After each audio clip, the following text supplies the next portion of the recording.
শুরু হতে চলেছে ভারতীয় টিমের একটি বড় পরিবর্তন। গতকাল ম্যাচের পরে ভারতীয় সমস্ত জনগণ এবং সিনিয়র প্লেয়াররা পর্যন্ত ভেবে পাচ্ছে না যে অক্ষর প্যাটেলকে কেন দলে নেওয়া হলো না, কী কারণে। সেটি কারণ পর্যন্ত কোচ গৌতম গম্ভীর এবং টিম সিলেক্টররা পর্যন্ত জানাতে কোনোভাবে দ্বিধাবোধ করেনি, কিচ্ছু বলেনি তারা। কী কারণে সরিয়েছে অক্ষর প্যাটেলকে? সেই অক্ষর প্যাটেল যে 2024 ওয়ার্ল্ড কাপে ম্যাচটাকে কত সুন্দরভাবে ম্যাচের টার্নিং পয়েন্ট এনে দিয়েছিল, তাকে কেন বসিয়ে ওয়াশিংটন সুন্দরকে খেলানো হলো, যে সব চোট থেকে উঠে টিমেই জায়গা দেওয়া হয়ে গেল। তার আগের ম্যাচে অক্ষর প্যাটেল 2-3 উইকেট নিয়ে সুন্দর একটি পারফরমেন্স করে দেখিয়েছে। তারা কেন এখনো বসিয়ে রেখেছে?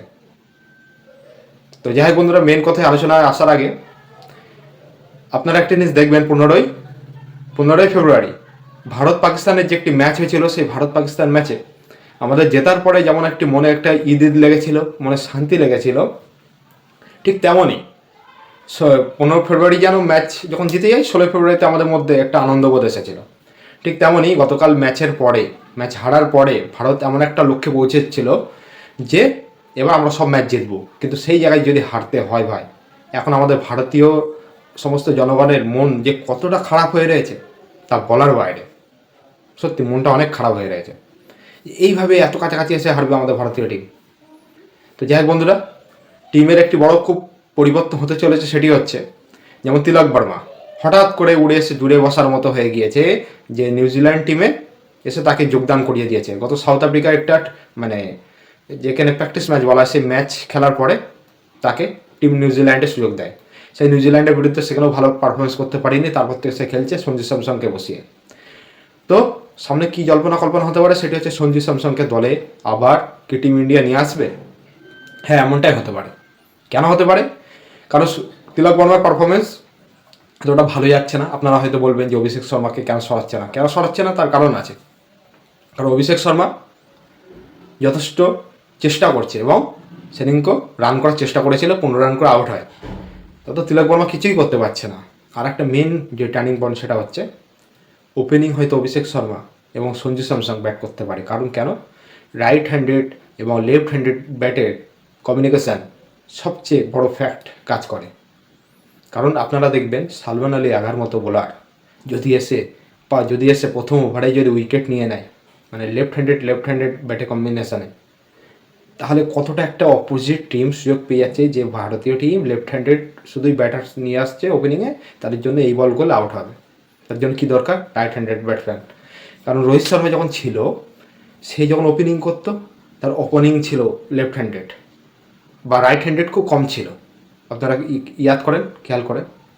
ঠিক তেমনই এখন আমাদের ভারতীয় টিমের দরকার প্রথমে অভিষেক শর্মা এবং সঞ্জু স্যামসন ওপেনিং করুক, এবং 3 নম্বরে ঈশান কিষানকে আনার একটি কল্পনা চলছে। আর একটি বিষয়, সেটি হলো ওয়াশিংটন সুন্দরকে সরিয়ে সেখানে অক্ষর প্যাটেলকে চান্স দেওয়ার একটি কথা চলছে। কারণ চলছে না কেন, চলবে। কারণ অক্ষর প্যাটেলকে কেন বসিয়েছে, এই নিয়ে আমাদের প্রাক্তন ক্রিকেটার রবিচন্দ্রন অশ্বিন, রোহিত শর্মা এরা পর্যন্ত অ্যাকসেপ্ট করেনি। তারপরে সুনীল গাভাস্কার, তিনি পর্যন্ত অ্যাকসেপ্ট করেনি। কী উদ্দেশ্যে তাকে বসানো হলো? তারপরে চলে আসছি, ভারত কি পারবে T20 সেমিফাইনাল খেলতে? হ্যাঁ, পারবে। কীভাবে?